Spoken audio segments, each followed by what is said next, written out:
¿Cómo quieren que funcione esto? Como que ustedes pregunten en el momento o por ser virtual creo que es más fácil que al final tengamos las preguntas, ¿verdad? Mejor, más ordenado. Sí, sí, yo les expliqué a ellas que la dinámica iba a ser al final, las preguntas, y que cualquier cosa si tienen una duda, que no se les olvide, entonces que pongan las preguntas en el chat. Y En el ahí chat. Ok, Patri y yo vamos a estar con eso. perfecto. Me avisas cuándo empezamos entonces. Ok, yo creo que puede ser ya, Doc. Ok, voy a intentar compartir la pantalla, entonces vamos a ver, no se ve nada de lo que necesito ahorita. Déjenme. Ujú.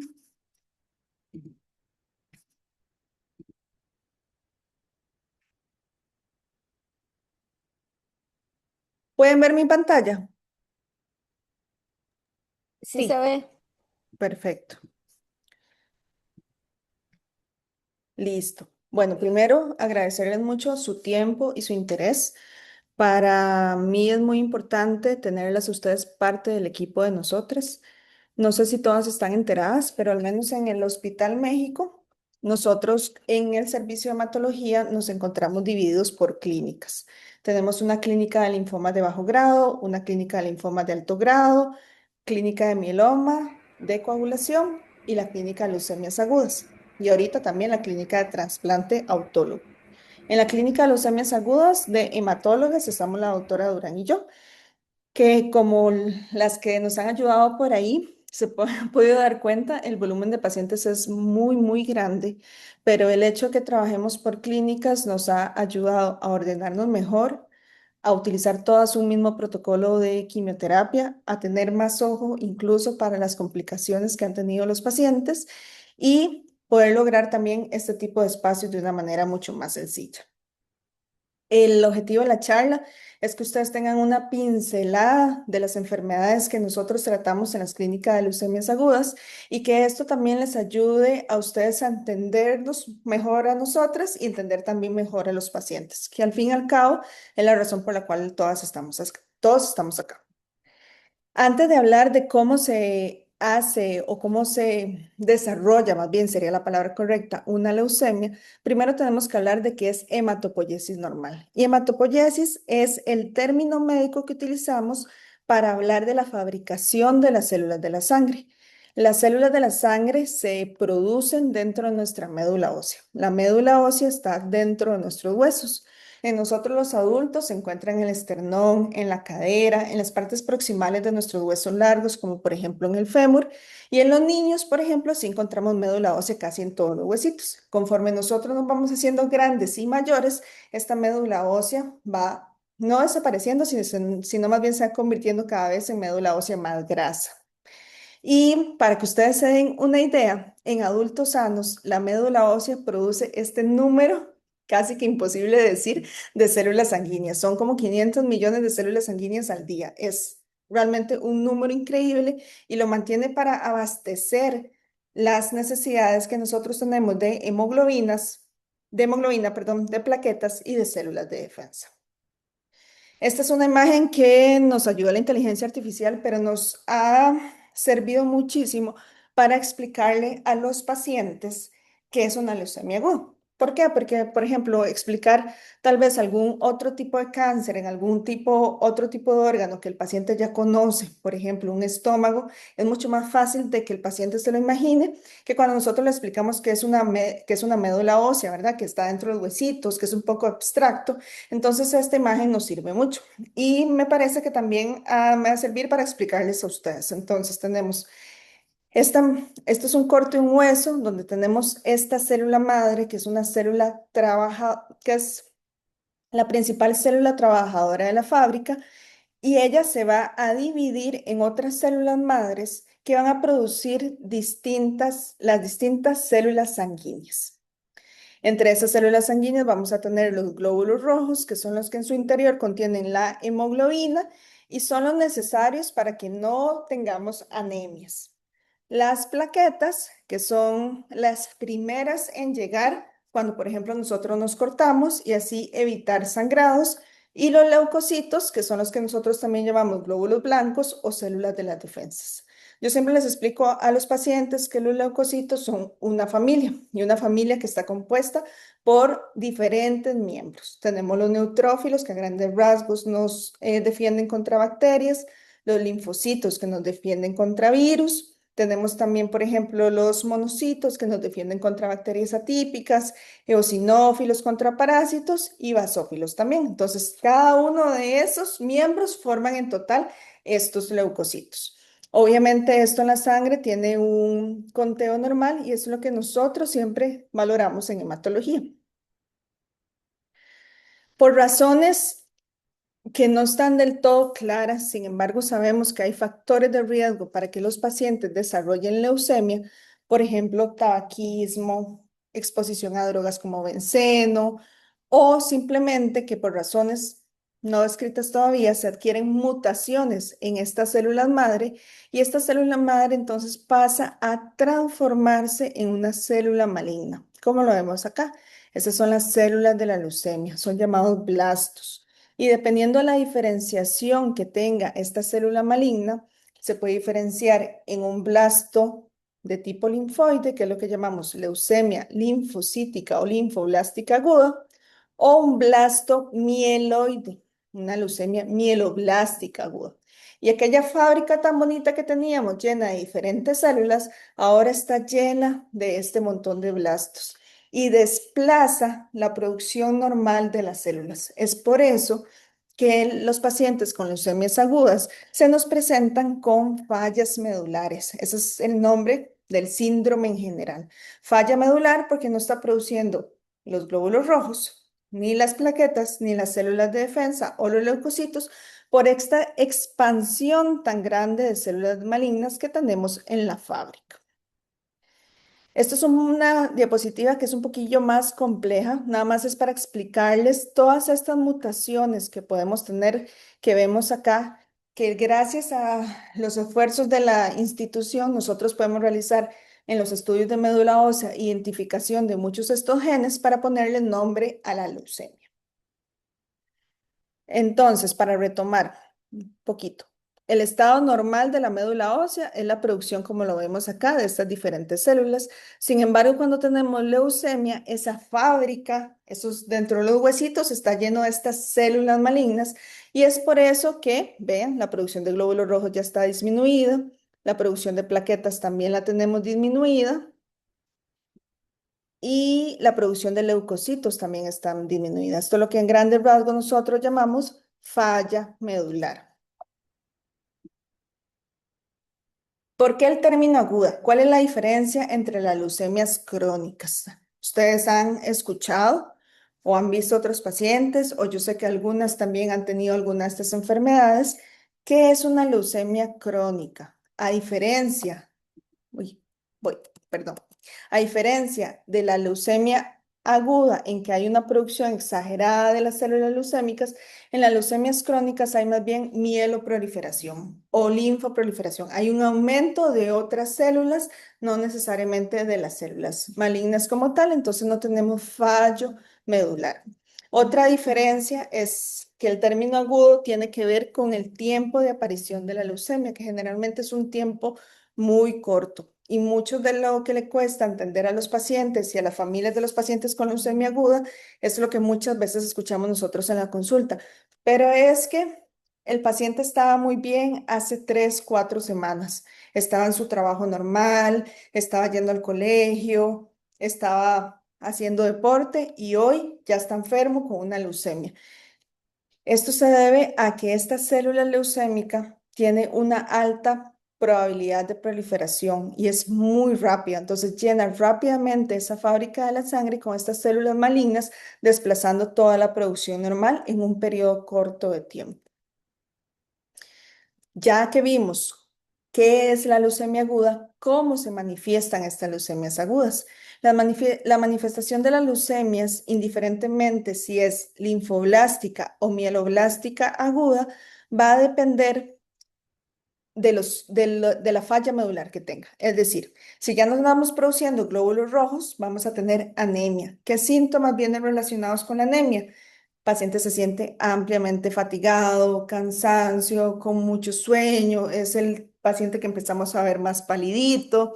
Secundario a las plaquetas bajas, que el término correcto sería trombocitopenia, va a tener datos de sangrado, que puede ser un sangrado no tan, no tan peligroso como por ejemplo un sangrado al cepillarse los dientes, un sangrado de las encías, hasta lamentablemente un sangrado que amenace la vida del paciente, como por ejemplo un sangrado a nivel del sistema nervioso central, o sea, a nivel de la cabecita. Y por las defensas bajas vamos a tener datos de infecciones. ¿Qué infecciones? Principalmente bacterias. Sin embargo, también pueden haber infecciones por virus, infecciones por hongos. Pueden ser infecciones también que no amenacen la vida del paciente, pero muchos de estos pacientes terminan con infecciones tan severas que requieren manejos incluso por cuidados intensivos.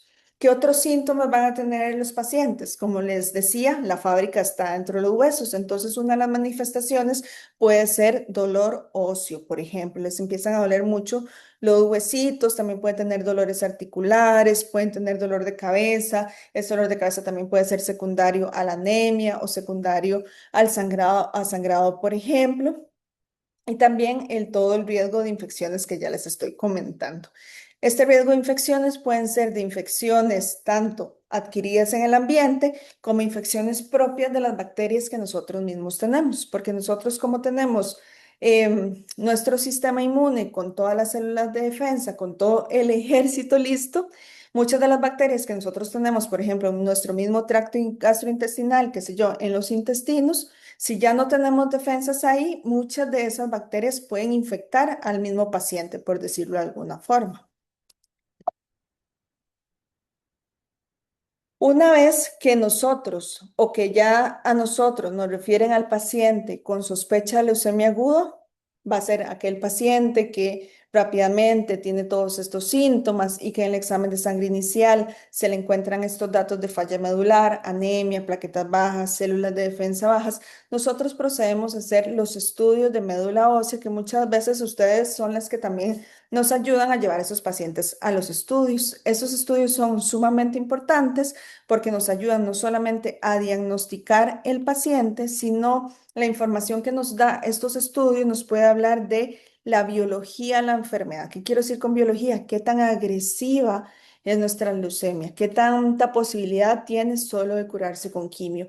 ¿O qué necesidad tiene el paciente, por ejemplo, de necesitar un trasplante de médula ósea, por ejemplo, para una eventual curación? Aunque las leucemias agudas son todas son neoplasias agresivas de la sangre, y esto es algo muy importante porque muchas veces cuando uno le explica al paciente su enfermedad, le da su diagnóstico, una de las preguntas que siempre sale es como, pero mi leucemia es de la mala. Todas las leucemias agudas, lamentablemente, son cáncer agresivos de la sangre. Y sí, todas hay que ser muy claro con el paciente, por más de que esto sea muy duro decirlo y recibirlo, que si es un cáncer, es agresivo, no hay ni una que sea más buena ni mala, pero sí son diferentes. La leucemia mieloblástica aguda de la leucemia linfoblástica aguda. En manifestaciones clínicas son muy similares porque son secundarios a esta falla medular, pero en tratamiento sí son distintas, que es algo que también quiero que hablemos un poquito ahorita. Nada más de manera de introducción, la leucemia linfoblástica aguda es la leucemia más frecuente en la infancia. Hasta un 80% de todas las leucemias pediátricas son la LLA y en el adulto más o menos son un 20% de todas las leucemias. A veces ustedes escucharán que es una LLA-B o es una LLA-T. Eso depende también de la célula linfoide de la cual se desarrolló esta leucemia. Aquí ustedes se preguntarán, bueno, si yo estoy ayudando a un paciente que tiene una leucemia linfoblástica aguda, ¿cuál será la posibilidad de curación que tendrá este paciente que yo estoy ayudando, verdad? Eso a veces es difícil de definirlo, va a depender de varios factores, de edad. Entre más grande se va haciendo uno, la probabilidad de curación es un poquito menor. También va a depender de la biología. Esto era lo que les decía a ustedes al inicio, hace unas diapositivas, que dependiendo de las alteraciones genéticas que tenga esa célula madre que mutó, muchas de esas alteraciones nos definen a nosotros qué tan agresiva va a ser qué tanta respuesta a tratamiento va a tener nuestro paciente. Em, Dichosamente, tenemos en leucemias agudas un alcance de respuesta a tratamiento de aproximadamente un 60-70% de los pacientes. Sin embargo, hay un porcentaje entre un 20 y un 30% de estos pacientes que al inicio sí responden, que en el transcurso de la enfermedad recaen de su leucemia nuevamente. Aquí es algo también que quiero hacerles énfasis y explicárselos de una manera más sencilla, que es la parte de tratamiento. En este momento estamos todavía con la leucemia linfoblástica aguda y el tratamiento va a depender del paciente. Entonces, nosotros dividimos los pacientes en adolescentes y adultos jóvenes. Les recuerdo que por disposiciones entre el Hospital de Niños y la Caja, nosotros vemos niños slash adolescentes desde los 13 años. Entonces, todo paciente que tiene una leucemia aguda más de 13 años cae con nosotros y cae en este grupo de adolescentes y adultos jóvenes. Adultos jóvenes van a ir hasta los 40-45 años. Y ya hablamos de adultos más grandes entre los 40 y 45 años. ¿Y por qué hacemos esta distensión de edad? Porque uno podría ver y decir 40-45 años realmente todavía es un paciente joven. Sin embargo, por la toxicidad que tiene la quimioterapia, utilizamos en los pacientes de 40-45 años protocolos de quimio un poquito más atenuados en quimioterapia. Pero a muy grandes rasgos, para que ustedes se hagan una idea, el tratamiento de la leucemia linfoblásticas agudas para mí es uno de los más agresivos y de los más largos de tratamiento también. ¿Y esto por qué? Porque vean ustedes que si yo tengo, por ejemplo, un paciente de 17 años o todavía un paciente de 35 años, les utilizo este protocolo, que no sé si ustedes ya nos han escuchado o han visto las recetas a veces y le ponemos protocolos TOC. Es un protocolo que está basado en este, que se llama CalVG 10403. Y vean ustedes que dura 2 años en mujeres y 3 años en hombres. Entonces, con esto quiero hacerles énfasis en lo difícil que es para estos pacientes tener este diagnóstico. No solamente lo que representa el diagnóstico, sino el cambio de vida que representa para los pacientes estar en tratamiento casi 2 años o 3 años. Y de esos 2 a 3 años, los primeros 6 a 8 meses son los más intensivos. Tienen que venir al hospital todas las semanas a cita, todas las semanas a recibir quimioterapia y dependiendo de la fase del protocolo en el que el paciente esté, tienen que recibir quimioterapia a veces 2, 3, y hay semanas del protocolo que tienen que recibir quimioterapia hasta 4 veces a la semana. Entonces, imagínense ustedes lo cansado que es esto. Y además son pacientes que por el tipo de tratamiento y por el tipo de la enfermedad y tipo de enfermedad siempre andan o generalmente andan anémicos, con plaquetas bajas, con defensas bajas. Entonces, además de su quimioterapia, necesitan transfusiones de forma frecuente. Esto durante los primeros 6 a 8 meses. Los protocolos están hechos para que en la medida de lo posible sean ambulatorios. ¿Qué quiere decir eso? No internamos a los pacientes para este tipo de tratamiento. Los internamos nada más al diagnóstico, una semanita, la mayoría en promedio, como para terminar de hacer los estudios, darle el diagnóstico hospitalizado, iniciar el tratamiento, pero todo el protocolo está hecho para que lo llevemos por la consulta externa y que el paciente esté yendo y viniendo.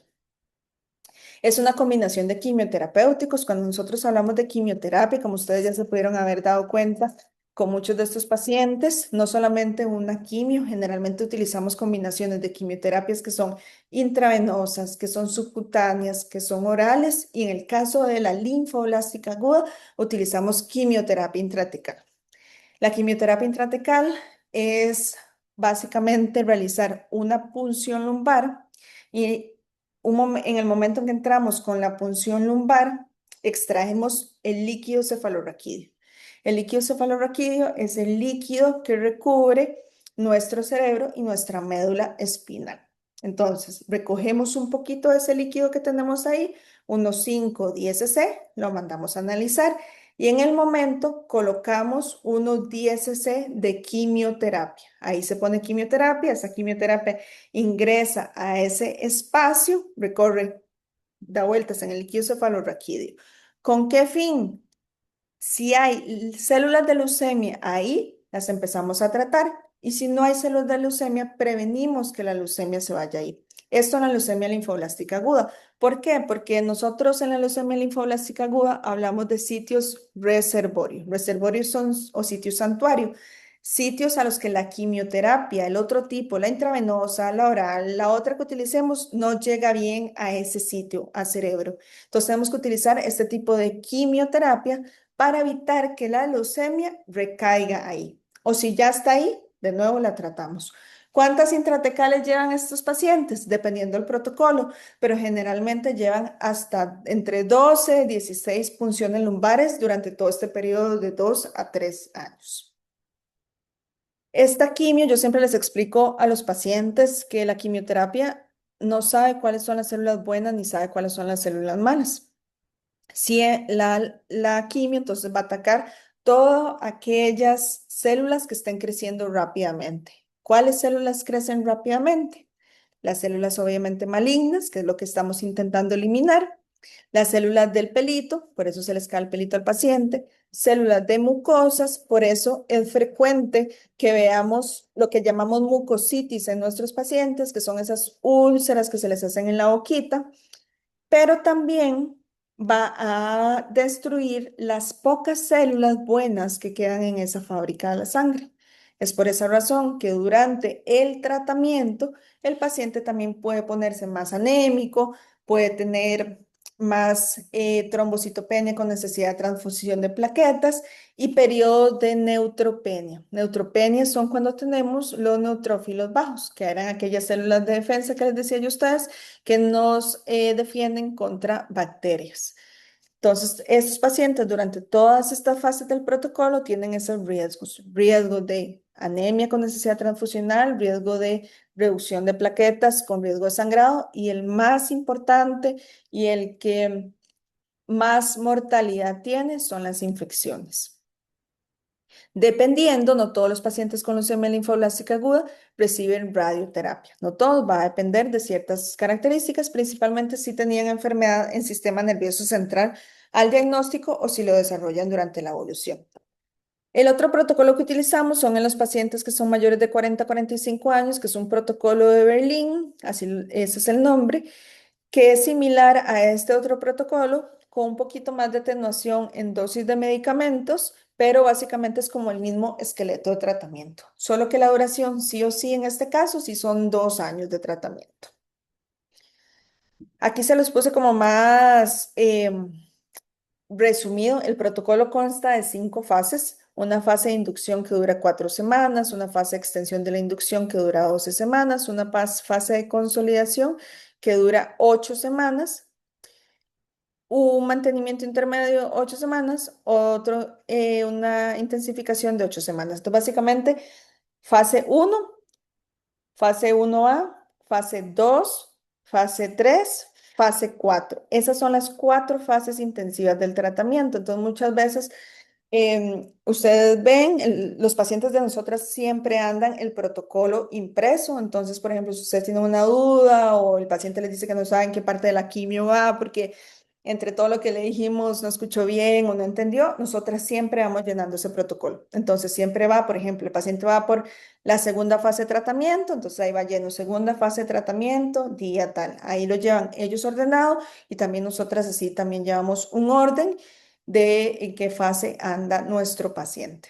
La fase de mantenimiento es la quinta fase del tratamiento y es la fase que es menos intensa. Es la que empieza después de estas 8 semanas en que el paciente tuvo que estar viniendo todas las semanas al hospital y esta ya nada más viene una vez al mes al hospital. El resto toma tratamiento en la casa en pastillas con quimio hasta completar 2 años en total en las mujeres y 3 años en total en los hombres.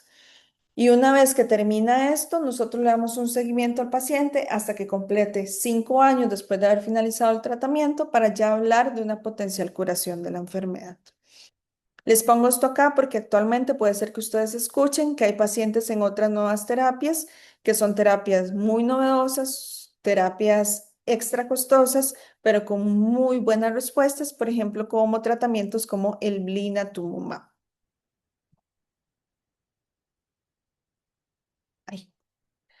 Ahora, para hablarles de la otra leucemia aguda, se llama leucemia mieloblástica aguda. Esta leucemia, a diferencia de la LLA, en nombres cortos a la linfoblástica aguda le decimos LLA, a la mieloblástica aguda le decimos LMA. Y esta es más común en adultos, de hecho, en adultos mayores, de hecho, la edad promedio de diagnóstico suelen ser 66 años. Sin embargo, esto no deja pacientes jóvenes por fuera. Nosotros vemos pacientes desde adolescentes a adultos jóvenes, obviamente hasta los adultos mayores. Tienen una probabilidad un poco más alta de recaídas y un 30 o 40% de los pacientes podemos decir que tienen ya sobrevidas largas. Desde el perfil mutacional y de agresividad, tenemos muchas más mutaciones en esta enfermedad que, de nuevo, gracias a los estudios diagnósticos, nosotras podemos identificar mejor a estos pacientes para poder brindarles los mejores tratamientos. Con respecto al tratamiento, este sí difiere un poco más del tratamiento de la leucemia linfoblástica aguda. Igual lo primero que hacemos es definir si el paciente es fit o robusto. ¿Qué quiere decir esto? Que si el paciente, independientemente de la edad, su estado funcional o las enfermedades que lo acompañen, qué sé yo, si es paciente diabético, si es hipertenso, si es obeso, si tiene enfermedad renal crónica, lo hacen candidato o no a un tratamiento intensivo. De esto nos ayudamos muchas veces de los colegas de oncogeriatría en los pacientes que son mayores de 60 años para definir esta funcionabilidad y poder ofrecerle de nuevo el mejor tratamiento. Los pacientes que son robustos y los pacientes que son jóvenes reciben un protocolo de tratamiento que es un protocolo que se llama 7+3. Y ustedes se preguntarán por qué 7+3. Significa que son 7 días de una quimio continua de 24 horas y 3 días de otro tipo de quimio que se pone en una infusión rápida de 15-30 minutos. Es un protocolo que sí o sí hay que poner hospitalizado, entonces generalmente ustedes no van a ver afuera ambulatorio las leucemias mieloblásticas agudas de reciente diagnóstico porque todas las internamos para ponerse esta quimioterapia. Esta quimioterapia es también muy agresiva y es muy intensiva en el sentido de que tiene un periodo en el que el paciente pasa con las defensas, las plaquetas y con anemia de 3 a 4 semanas. Y generalmente este es el periodo en el cual el paciente queda hospitalizado. Generalmente estas hospitalizaciones son hospitalizaciones muy largas, de nuevo que pueden ser en un promedio entre 3 a 4 semanas en el cual le brindamos al paciente todo el soporte transfusional, el soporte nutricional, el soporte contra infecciones y atajamos rápidamente cualquier complicación que pueda haber. Si el paciente a las 4 semanas ya empieza la recuperación de su médula ósea nuevamente, entonces después de eso continuará con otro tipo de quimioterapia que se llaman consolidaciones. De esas completa 4, pero las completa estas sí de forma ambulatoria. Entonces, estos pacientes sí son los que ustedes ya cuando los ven con una LMA en la fase de consolidación, esos sí son los pacientes que ya van a ver hospitalizados afuera. Dichosamente también en los últimos 10 años ha habido un cambio en los tratamientos para estas leucemias mieloblásticas agudas. Antes solo teníamos este protocolo que era el 7+3 y de hecho que fue diseñado de los años 70, pero ya ahora tenemos protocolos de quimioterapia menos intensivos para estos pacientes. Entonces, por si escuchan protocolos como azacitidina, venetoclax, son protocolos que utilizamos en los pacientes con estas leucemias que no son candidatos a tratamientos intensivos, o sea, pacientes adultos mayores, o por ejemplo, pacientes que sean jóvenes, que hayan tenido alguna recaída. A veces podemos también utilizar estos protocolos y cada vez más los estamos utilizando. Que no sean tan intensivos no quiere decir que no tengan probabilidad de complicaciones, sí las tienen, menores, y no son con hospitalizaciones tan prolongadas como este paciente. Eso era como una pincelada de lo que es tratamiento. Yo sé que probablemente ahorita tengan muchas dudas de lo que acabo de explicarles y me encantaría que nos pongamos a hablar de eso. Nada más aquí quiero mostrarles cómo trabajamos nosotros en la clínica de leucemias agudas. Ya les adelanté que somos nosotras dos como hematólogas, la doctora Durán y yo. Tenemos incorporado enfermería, tenemos incorporado psicología, medicina paliativa, los farmacéuticos, los microbiólogos que nos ayudan espectacularmente con los diagnósticos y trabajo social. Los viernes nosotras nos reunimos. Últimamente los viernes nos ha costado muchísimo porque hay demasiado paciente hospitalizado, pero la idea es hacer una sesión de clínica interdisciplinaria en la cual nos reunimos la mayoría de los que están aquí presentes y comentamos los casos nuevos de diagnóstico que tuvimos durante la semana y los casos que vimos en la consulta que les encontramos alguna necesidad insatisfecha que tengamos que valorar.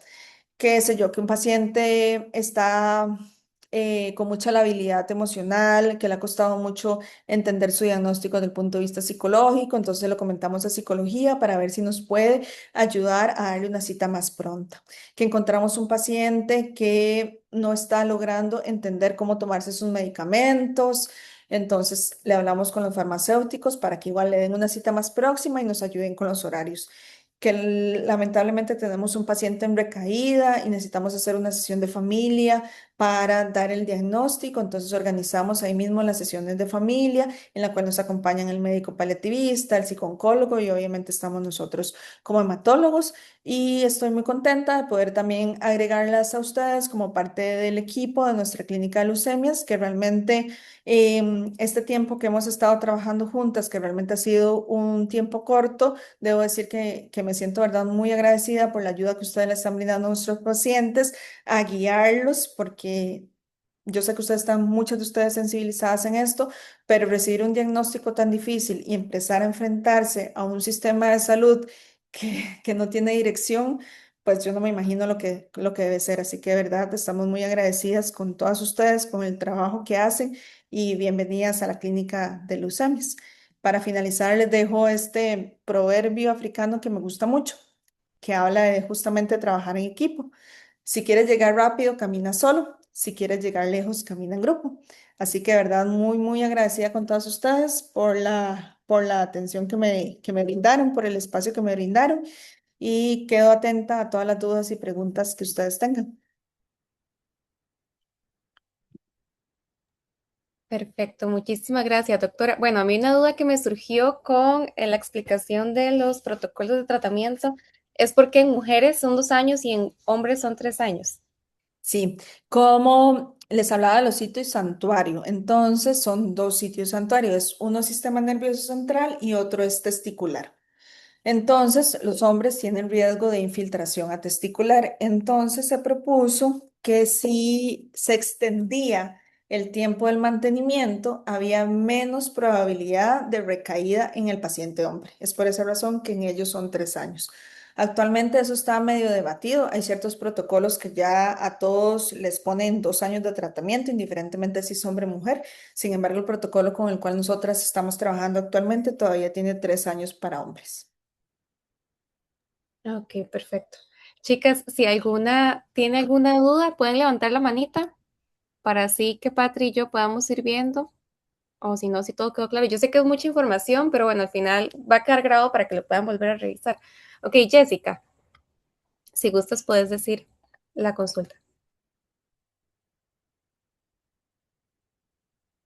No te escuchamos. Sí, sí, buenas tardes. Ahora sí. Doctora, con respecto a la mucositis que usted mencionaba, de los poquitos casos que yo le he podido ayudar, hubo uno que realmente me impactó. Nosotros con cáncer sólidos no tenemos tanto problema de úlceras en la boca, pero con los pacientitos de hematología me tocó que este en particular tenía realmente muy afectadita la boca y estaba pidiéndonos ayuda con respecto a la nutrición y poder traer, porque estaba efectivamente hospitalizado, traer comida hecha desde la casa. En ese aspecto, ¿qué consejos nos daría usted cuando nos enfrentemos a casos tales? Porque recuerdo que no solamente estaba teniendo el problema de las úlceras, sino que también estaba aislado y demás. y pues la comida del hospital no le estaba cayendo bien, estaba decayendo en la alimentación. Entonces, para ver si nos guía usted para nosotros poder guiarlos a ellos. Gracias. Perfecto, muchas gracias por la pregunta, Jessica. Sí, es muy frecuente que nosotros veamos mucositis y es mucho más frecuente cuando los pacientes están neutropénicos. Y como yo les mencionaba a ustedes, muchos de nuestros pacientes durante alguna no, durante todas las etapas de quimioterapia están neutropénicos.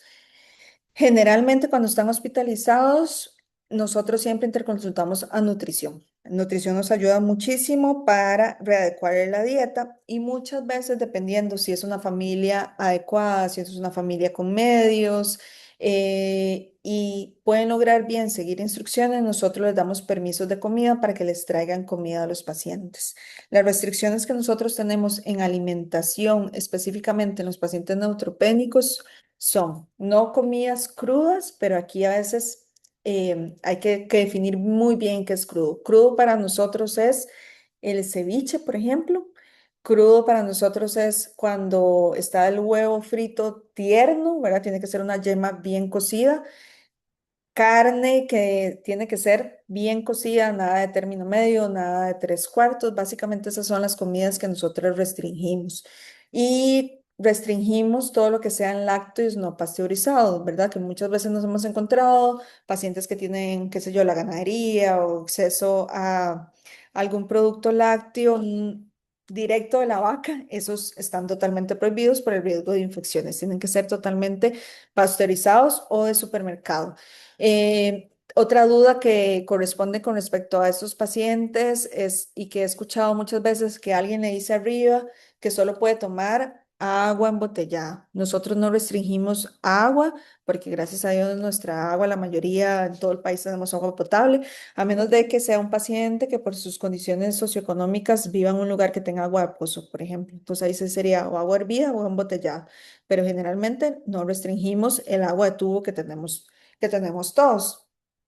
Entonces, dependiendo de cada caso, nosotros lo individualizamos y con eso definimos si puede traer o no comida de la casita. Entonces, ahí en ese caso, lo que yo podría recomendarte es que mejor te comuniques con alguno de nosotros si tenés un caso así en el que hay duda. Generalmente estos pacientes a nosotras igual siempre nos preguntan y nosotros le hacemos el permiso de comida cuando están hospitalizados. Muchos de los otros tratamientos de soporte que les ayudan a estos pacientes son los enjuagues, ¿verdad? Las soluciones mucosíticas, que son soluciones preparadas por la farmacia. Eso siempre generalmente se los tenemos y cuando nosotros también por dicha tenemos ayuda también de Proyecto Daniel que nos dan donaciones. Entre esas donaciones nos hemos logrado obtener enjuagues. Entonces muchas veces si tenemos una guaquita, le damos a nuestros pacientes o si el paciente tiene posibilidades económicas, le recomendamos, por ejemplo, enjuagues de Oden que tienen ácido hialurónico, que a veces les ayuda también por lo menos a disminuir un tiempo o disminuir la sensación de dolor y ardor que tienen. Generalmente la mucositis mejora ya cuando el paciente empieza con la recuperación de sus células de defensa. Ok, muchísimas gracias, doctora. Ok, chicas, ¿hay alguna otra consulta? Si pueden levantar la manita. Que yo creo que de momento, no. No sé si Patri, bueno, Patri, sí, si quieres puedes hablar. Buenas tardes y muchísimas gracias, doctora, por la charla porque estuvo muy interesante. Desde la navegación de pacientes, que es lo que nosotros estamos ya en la clínica, ¿verdad? Y que muchas gracias por esa gran oportunidad. ¿Qué les gustaría a las doctoras que nosotros pudiéramos mejorar o que si así como estamos nosotras trabajando, eh, lo han visto bien? Por ejemplo, también consultar si tienen una guía como de efectos secundarios por aquello que el paciente por lo general siempre nos pregunta. Y también, bueno, Jessica habló de la parte alimentaria, es una de las cosas que por lo general siempre nos preguntan. Si hay alguna guía que nos la pudieran compartir y pues aquí nosotros siempre con la mayor disposición de ir implementando cualquier otra ruta que nos indiquen desde la clínica de la leucemia. Sí, primero, para nosotras también la existencia de ustedes es maravillosa y para nosotras también es algo nuevo y también yo quiero pedirles a ustedes una de las cosas más importantes, yo creo que va a ser comunicación, que yo creo que ha sido perfecta la comunicación que hemos tenido hasta ahora. Una de las cosas que yo creo que ustedes también nos pueden ayudar es en la identificación de pacientes de riesgo, ¿verdad? Como ustedes tienen una comunicación tal vez más fluida, pasan con ellos más tiempo, tal vez el que nosotras pasamos con la consulta, acompañándolos. Si hay un paciente con algún riesgo social que ustedes logren identificar en lo que hablan con ellas, algún paciente que ustedes vean psicológicamente que tal vez ustedes dicen, uy, no lo veo muy bien, se me puso a llorar, me contó tales cosas que tal vez no se abrió con nosotras en la consulta por X, Y, Z razón, que ustedes nos digan, mira, vi, y eso nos puede ayudar a nosotras a referirlo más rápidamente o comentarlo más rápidamente en nuestras sesiones, por ejemplo, para ayudar de esa forma más rápida al paciente. Me encantaría que todas hablemos un mismo idioma, ¿verdad? Como les decía, en el sentido de que muchas veces, no estoy diciendo que sea ustedes, pero a veces cuando los pacientes bajan de las hospitalizaciones nos dicen, no, es que lo que les decía, por ejemplo, el agua, no podemos tomar, que nos dijeron que tenemos que tomar agua embotellada, ¿verdad? Eso no es algo que nosotras recomendemos. Imagínense ustedes, para un paciente con un estrato socioeconómico bajo que empieza a comprar agua embotellada, ¿verdad? Y difícilmente va a poder hacer eso. Esto de la comida, ahí se me olvidó decirles algo muy importante. Cuando nosotros hablamos de crudo, no prohibimos las cosas que ya son crudas, como por ejemplo, qué sé yo, la lechuga, el tomate, las frutas, ¿ok? Eso nada más lo que recomendamos es que sea bien lavado, que sea ojalá del día, pero no les prohibimos esos tipos de alimentos. Y muchas veces llegan y nos dicen, ah, no, yo no he comido ensalada en 6 meses porque eso es crudo, ¿verdad? Sí es crudo, pero no estaba prohibido, ¿ok? Entonces, tal vez si ustedes también en el paso del tiempo tienen alguna duda de cuál alimento o de algo extra que leyeron, con mucho gusto, estoy segura que la doctora Durán y yo estamos abiertas siempre a tener estas conversaciones. Lo otro es una excelente comunicación también con enfermería. Estoy segura que muchos de ustedes ya la conocen. La enfermera que trabaja más con nosotros es Joan y José. ¿Verdad? Ellos son también nuestra mano derecha, nos ayudan un montón con la educación a los pacientes. Entonces, lo que hemos estado trabajando con ellos es, por ejemplo, un diagnóstico nuevo, le damos nosotros el diagnóstico y ojalá en esa misma semana ellos también le dan toda la educación de diagnóstico nuevo, ¿ok?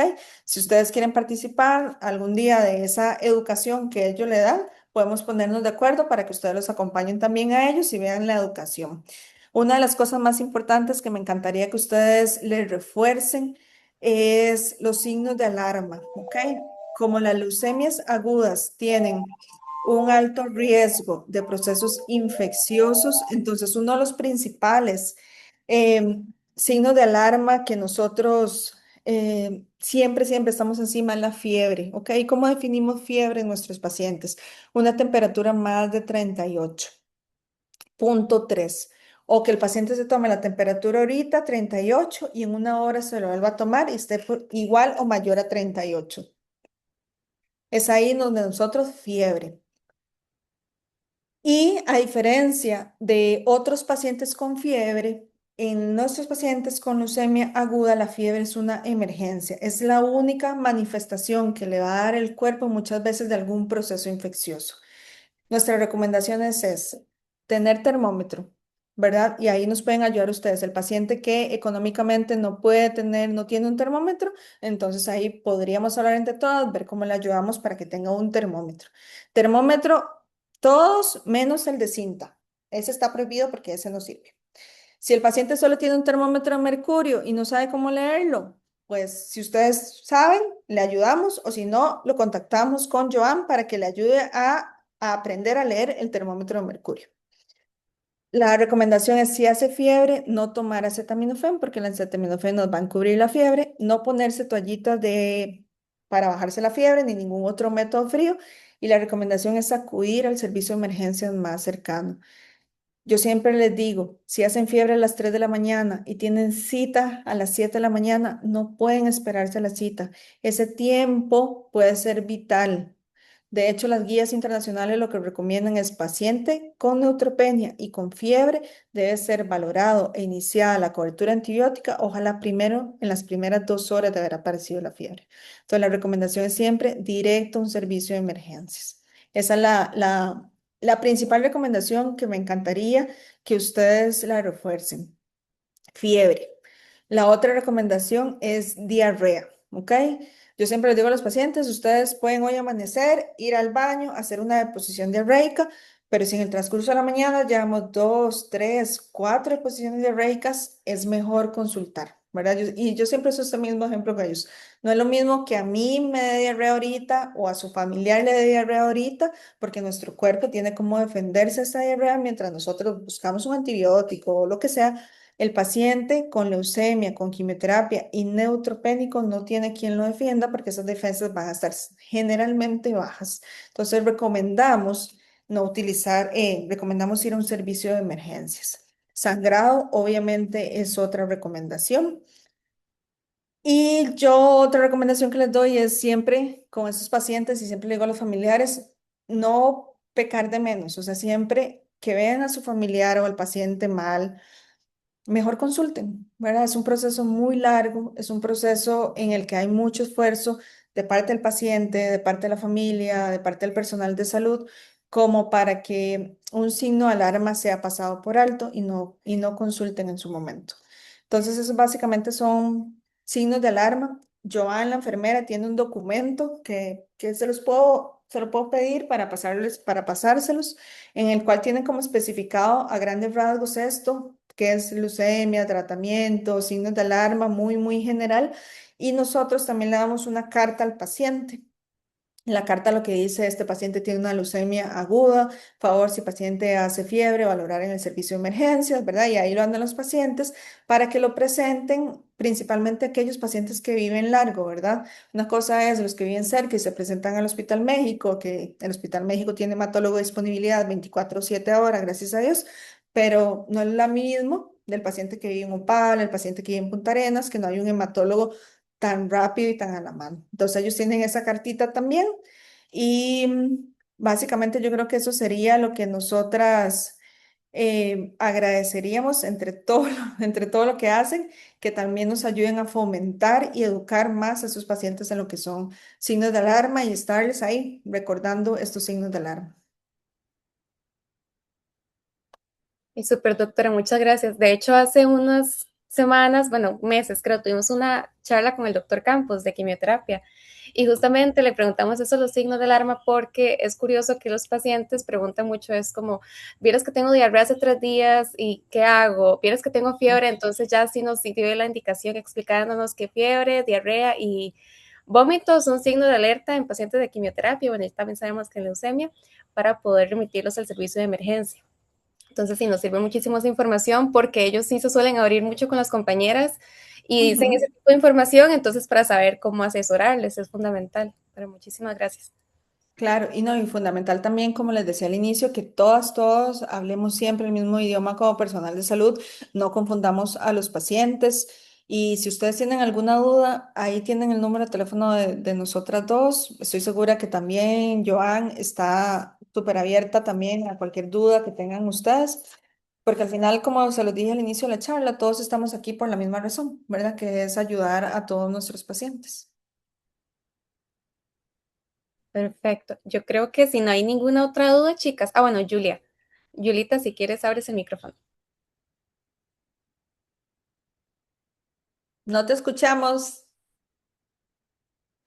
Ahora sí. No, yo Ahora sí. además de que quería saludar a mi querida doctorcita, que ella sabe lo que la amo, porque yo soy paciente, fui paciente, ¿verdad? Creo que he estado muy bien, solo 5 meses en realidad hablé con la leucemia y ella ha sido un ángel, ella sabe lo que yo la quiero y yo, bueno, estoy en ese proyecto y más feliz ahora que estamos, ¿verdad? En esa área de hemato-oncología.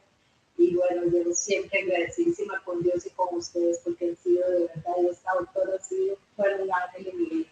Muchísimas gracias.